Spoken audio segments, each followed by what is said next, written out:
Danas ćemo o cijeni goriva, o nafti i posljedicama izraelsko-američkog rata protiv Irana. U gostima nam je Nebojša Atanacković, počasni predsjednik Unije poslodavaca Srbije i nekadašnji većinski vlasnik kompanije Nafta a.d. Ali pre toga kratko vesti. Vlada Srbije izdvojila je oko 4,5 miliona evra iz budžetske rezerve za redovan rad Fudbalskog saveza Srbije i Košarkaškog saveza Srbije. To je objavljeno u službenom glasniku. Odvojene odluke o ovim dotacijama potpisuje premijer Đuro Macut. Državna revizorska institucija utvrdila je prošle godine da finansiranje sportskih saveza iz budžeta Srbije nije dovoljno efikasno i transparentno jer se sredstva dodeljuju bez strateških ciljeva, delom mimo procedure uz neadekvatnu kontrolu i izveštavanje o utrošenim sredstvima. Pretpostavljam da se sećate marketinške kampanje ProCredit banke na Viberu, da svaki put kada u nekoj privatnoj prepisci sa nekim napišete rata, kredit, plata, iskače njihova poruka koja je glasila uzmi kredit. Narodna banka Srbije uputila je ProCredit banci pisanu opomenu, utvrdivši da su s provođenjem te kampanje preko Vibera obavljali nasrtljivu poslovnu praksu, to jest da su kršili zakon o zaštiti potrošača. Uz pisanu opomenu ovoj banci je izrečena i novčana kazna u skladu sa članom 117 Zakona o bankama. Od danas novo poskupljenje goriva za građane Slovenije. Litar dizela na pumpama će se plaćati 1,64 evra. Ukoliko putujete, trebalo bi da znate da slovenačka vlada je donela uredbu prema kojoj su na autoputu dopuštene tržišne cene goriva, dok van autoputa one ostaju umanjene i kontrolisane i fizička lica mogu da natoče najviše 50 litara, pravna 200 litara. Šta će se u narednom periodu dešavati sa cenama goriva i da li će ga biti dovoljno? O tome, kao što sam već rekla na početku, sa Nebojšom Atanackovićem, počasnim predsjednikom Unije poslodavaca Srbije i nekadašnjim većinskim vlasnikom kompanije Nafta a.d.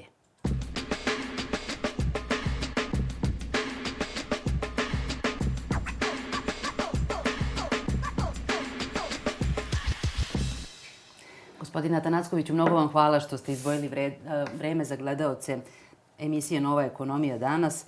Evo sad je cena nafte malo pala u odnosu na juče. $101 po barelu nafte tipa Brent, ako se ne varam.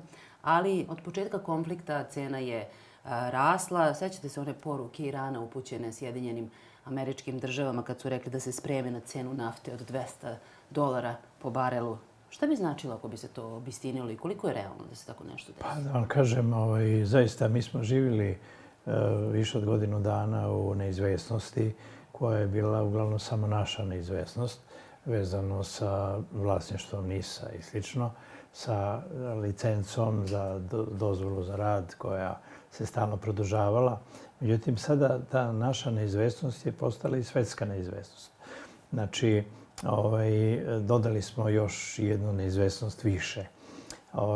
Sve o svemu... I to je još jednu na koju možemo još manje da utičemo nego na ovu prethodnu. Tako je. Tako da praktično će u velikoj meri zavisiti od toga šta će se dešavati. Kao ostalom, sad smo bar došli na sličnu poziciju plus ovo što večito i još uvek imamo, jer licenca nam je opet ograničena do 17. narednog meseca. Tako da, opet, ukoliko bi izgubili i to pravo da sami kupujemo i prerađujemo sirovu naftu, onda bi bili baš u jednoj potpuno nemogućoj situaciji. Za sada imamo tu bojazan da bi cena, kako ste rekli, mogla da ide i kako su Iranci zapretili. Mada, vidite, u ovom momentu čini mi se da je stvar više u rukama, mada je to malo čudno, u rukama Irana nego što to u rukama Sjedinjenih Američkih Država. Mislim da se Sjedinjenim Američkim Državama ne isplati da cena goriva i sirove nafte ide suviše visoko. Ona je već sada prešla navike američkih potrošača koji su navikli na jeftino gorivo. Jeste, oni su navikli da im gorivo bude značajno ispod $3,5 po ovome, teo sam malo da kažem barelu, litru? Tamo je galon, Dobro, po galonu. Tako da zaista bi to moglo biti ozbiljan uticaj. Znate, recimo, prosječnog Amerikanca vjerojatno ne interesuje posebno. Oni su navikli da njihova država stalno sa nekim ratuje, negde nešto interveniše. Međutim, osjetljivi su za stvari koje su direktno, koji se direktno na njih odnose. Tako da, pošto će biti opet izbori za kongres delimični na jesen, onda već se sada razmišlja o tome da to može biti vrlo negativno. Negde iz vašeg odgovora mogu da zaključim da je otprilike da su Sjedinjene Američke Države među onima koji bi najviše mogli da budu pogođeni ovime. Tako je. A ko bi mogao da profitira? Po svom slučaju vidi se da profitira Rusija, koja jednostavno sada je u potpunosti prebacila svoje, čak više ih toliko i ne interesuje izvoz, recimo, gasa ka Evropi. Evropa inače obećala da će da prekine sa bilo kakvim prijemom bilo kakvih energenata iz Rusije. Međutim, Rusi su umeđu vremenu, ipak to traje 4 godine, uspeli da nađu druga tržišta, da nađu druge načine, tako da praktično i Rusi prete Evropi. Zašto bi mi čekali, ne znam, da Evropa donese odluku da ne kupuje, zašto mi možemo da prekinemo i sada isporuku. Tako da, u svakom slučaju, mi smo deo Evrope, bez obzira što nismo deo Evropske unije, ali je to sad jedna nova opasnost. Mi i dalje imamo kratkoročne ugovore, nadamo se da ćemo potpisati sad ovaj naredni koji kažu da će trajati 6 meseci i da će imati neke pogodnosti, odnosno u svakom slučaju direktna kupovina po ugovoru sa Ruskom federacijom bi isključivala mogućnost berzanske cene na koju bi bili vezani bez tog ugovora, a i sem toga Evropa nema dovoljno snabdevanja gasom, tako da ta cena nije tek tako išla visoko, nego jednostavno zaista je problematično kako Amerikanci su do svojih maksimuma iskoristili mogućnost slanja brodovima ovog sišljenog gasa koji inače šalju u Evropi i Evropa se najvećim delom i snabdeva iz tog izvora. Međutim, to se ne može sad povećati za još nekih 20 ili više procenata koliko Evropa je dobijala sa Bliskog istoka. Proteklog vikenda bila je zapažena izjava ministarke rudarstva i energetike kad je govorila o tome da država pregovara sa naftnim kompanijama kako bi našla najbolji način i najbolje cene i da im ustupi onih 40.000 tona nafte iz robnih rezervi, to je oko 15% robnih rezervi. Cena benzina i dizela rasla je na pumpama. Koliko država može da ublaži posledice rata na Bliskom istoku? Teorijski gledano može. Ja se nadam da će naći način da se tržište ravnomerno snabde gorivima i da prodavci derivata će dobiti pod istim uslovima razliku u ceni da bi mogli da rade. Jer je veliki problem. Znate, na početku ove krize, kad je počeo taj rat na Bliskom istoku, onda smo odjedno bili suočeni da velikoprodavci, oni snabdevači privatni benzinskih pumpi, jednostavno imaju mogućnost da nabave i da benzinskim pumpama ponude cenu koja je bila veća nego što je bila ova dozvoljena cena koju petkom ustanovljavamo. Tako da u tom slučaju veliki broj tih prodavaca je odustala uopšte od toga da prodaje te derivate na koje se odnose ograničenje. Neki su to uradili tako što su pobegli ka derivatima koji su s aditivima, koji su inače skuplji, pa onda u toj razlici u ceni su našli još mogućnost rada. Inače, gledajući teorijski ili odakle je moguće da recimo cena na pumpama bude ona koja je ograničena i koja recimo u slučaju dizela košta sada 212 dinara. Ukoliko je ponuđena cena na tržištu, tržišna cena, ako je 220. Znači, nemoguće je Nema računice. Tako je, nema računice da benzinske pumpe kupe po ceni koja je više od one po koje mogu da prodaju. Ali inače sve zajedno gledano moguće je doći do te cene. Država je uradila maksimum već, može se reći, sa smanjivanjem akcize za celi 60%. Znači, akciza je sad značajno manja. I s druge strane, rezerve o kojima govorimo, koje su recimo u slučaju dizela oko 270-80 hiljada tona, od toga su i u prvom momentu odvojeno tih 40.000 tona. To su rezerve koje su kupovane po ceni koje su bile značajno ispod $70 po barelu. Tako da onda kad se naprave te dve kombinacije, znači s jedne strane odricanja od akcize, s druge strane ubacivanje na tržište tih rezervi koje su kupljene po nižoj ceni, onda je moguće napraviti tu kombinaciju da potrošačima ne bude pretjerano visoka cena. Sad postavlja se tu i pitanje koliko dugo možemo tako. Očekujete li vi nestašice goriva ukoliko ovaj rat potraje? Od čega sve to zavisi? Pa da vam kažem, da li se može očekivati da kada se iscrpe ove mogućnosti, znači već što se tiče akcize, ona je skoro iscrpljena. Znači jedino više od toga bi moglo biti da se uopšte ukine, što je isto teško verovati. I treba reći da jednostavno od neke štete nema koristi. Gledajući celo svetsko tržište sirovom naftom, time i derivatima, praktično šteta je napravljena već samim činom početka tih neprijateljstava na Bliskom istoku.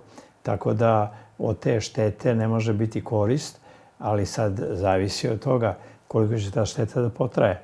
Znači, ukoliko bi se to zaista ispunilo, ovo što su Iranci rekli, ali malo je sad, znate, dosta čudno. Za očekivati je bilo da će Iranci prvi da povuku neki potez u želji da smanje ta bombardovanja, gubitke i ostalo.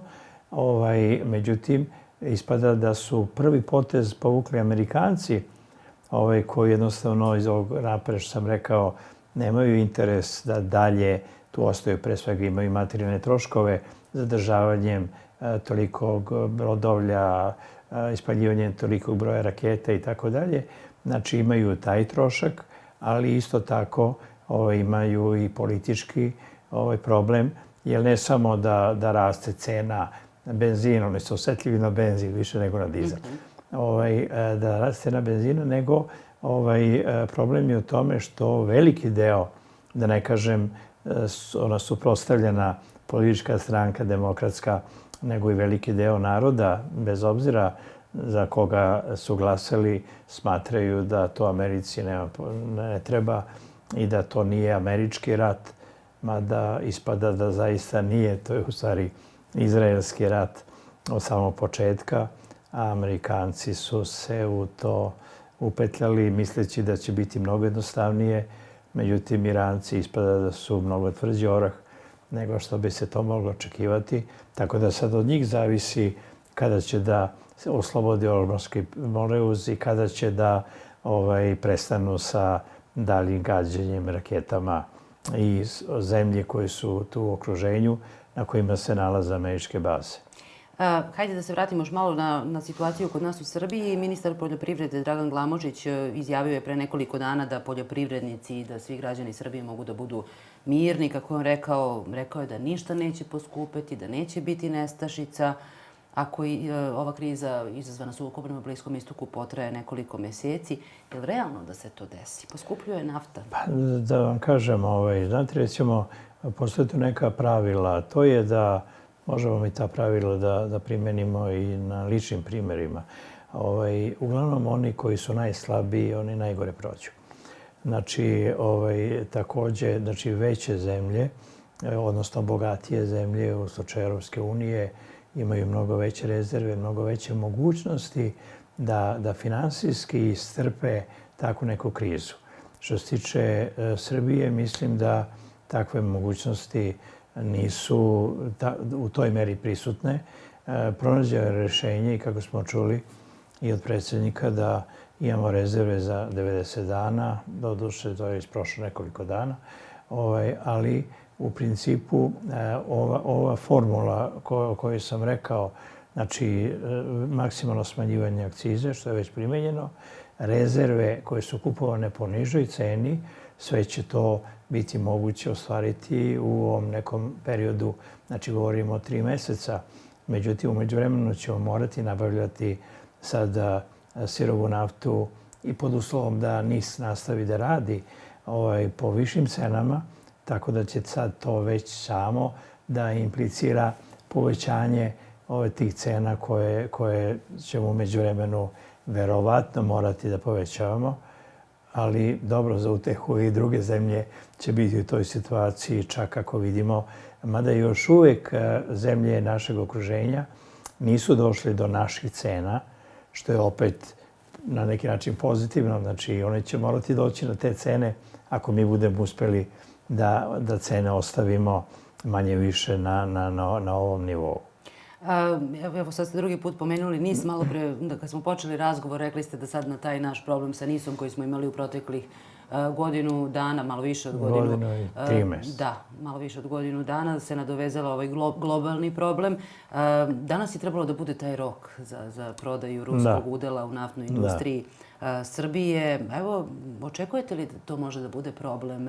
Evo, mi već neko vreme nemamo nikakve informacije u javnosti u vezi sa tim. Da, nažalost, od samog početka, kada je nagovešteno i kada smo mi shvatili da i američka strana ima dobre odnose sa postojećem mađarskom administracijom, sa Orbanom, s druge strane, također oni imaju korektne odnose i sa Ruskom federacijom. Njima je jedino u Evropi dozvoljeno da slobodno trguju i da kupuju te derivate od Rusa. Tako da nam se činilo da je to stvar koja će biti rešena. Čak se govorilo o nekim cenama na koje smo mi smatrali da su niske. Međutim, detalje od samog početka nismo nikako saznavali.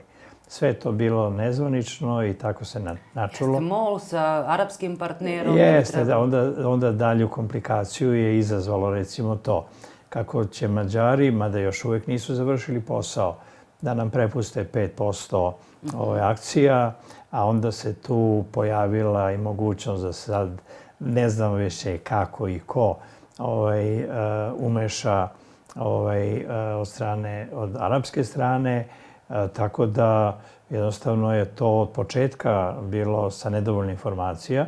Tako evo, sačekali smo i današnji dan koji bi trebao biti poslednji, tako? A da u stvari ne znamo detalje toga.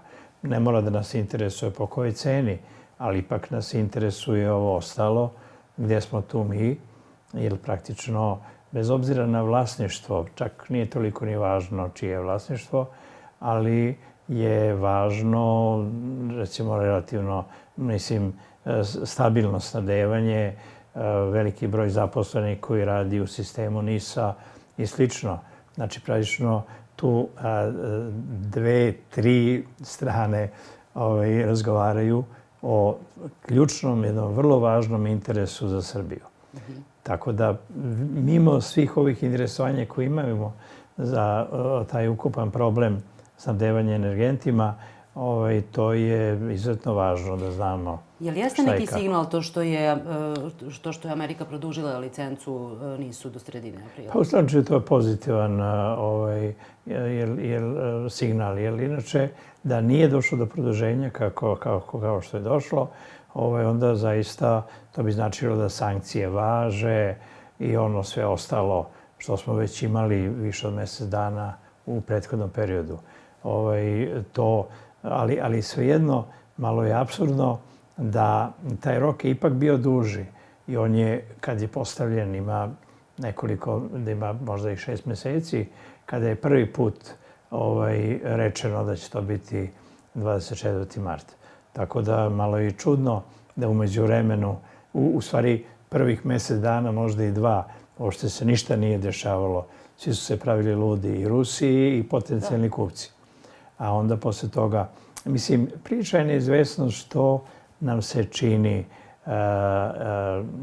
iz našeg ugla. To može delovati da nije pravično i slično. Zašto Srbiji nije ponuđeno, kad je već i budžetski odvojila 1.400.000.000 za potencijalnu kupovinu. A imala bi pravo preče kupovine. A imala bi pravo preče kupovine, za koje je odmah govoreno da to kao eto sad ne važi, izrazile su vanredne okolnosti, pa u tim okolnostima, međutim to je teško reći, ali nam se može iz javnosti proizilazi priličan stav da nemamo dovoljno dobre odnose ni sa jednom od ovih značajnih strana, ni sa Ruskom federacijom, ni sa američkom stranom i nekako smatramo da nismo zaslužili takav tretman u celoj stvari, što je već sad stvar politike u kojoj ne bi mogli da zalazimo, bar ja ne želim da se u takve stvari petljam. Mnogo vam hvala na ovom razgovoru i na izdvojenom vremenu. Hvala vam na pozivu i mogućnosti da nešto o tome kažem. Mada je to sad jedno veliko opterećenje, jer svi mediji su zainteresovani za tu ovu temu. Pa sve nas interesuje, realno. Tako je. Mnogo vam hvala još jednom. Hvala i vama što ste nas pratili. Molim vas, evo, ostavite komentar ukoliko vam je interesantna ova tema i gledajte nas ponovo i sutra na YouTube kanalu Nove ekonomije. Prijetan dan vam želim.